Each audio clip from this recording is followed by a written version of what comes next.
Good morning, students. I hope you all are doing well. Students, yesterday we had done definitions of lesson 15. Today we will do short question answers.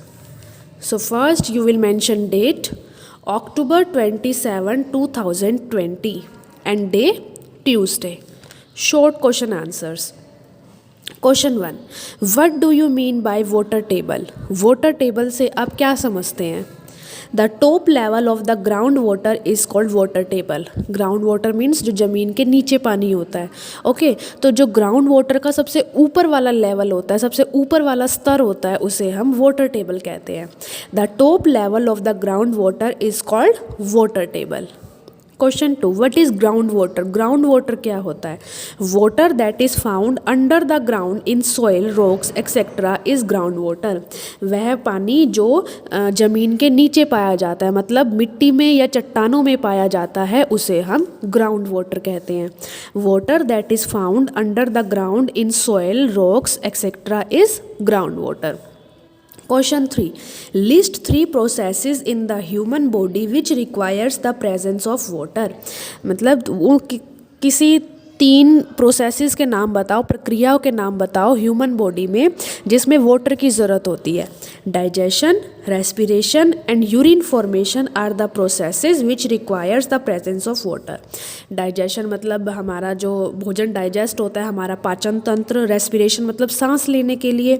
और urine formation, इन तीनों process के लिए water की ज़रूरत होती है. इन तीनों process में वाटर की ज़रूरत होती है. Question 4, name the 3 forms of water. Water की 3 फॉर्म्स कौन सी हैं? Solid, liquid and gas are the 3 forms of water. Solid means ठोस, लिक्विड मीन्स द्रव्य और गैस, ये तीनों 3 फॉर्म्स ऑफ वाटर हैं. Question 5, why we can say that water is a natural resource. आप ये कैसे कह सकते हैं कि पानी एक प्राकृतिक स्रोत है, एक नेचुरल रिसोर्स है? Water occurs naturally in the environment and is useful to humans and other living organisms, hence it is a natural resource.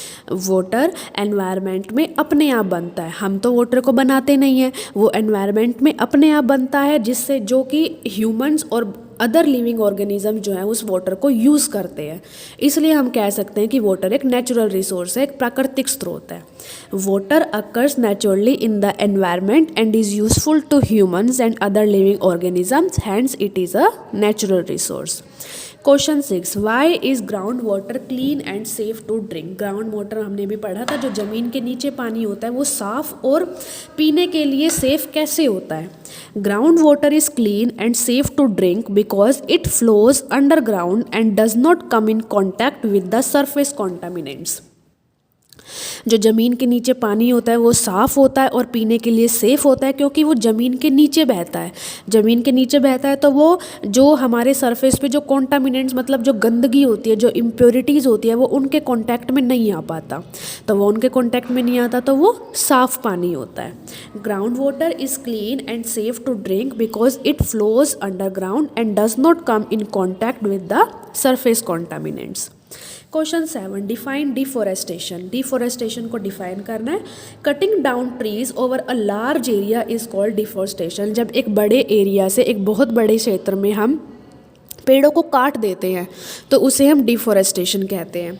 Cutting down trees over a large area is called deforestation. Question 6, what do you mean by conservation of water. Conservation of water से आप क्या समझते हैं? मतलब पानी का बचाव.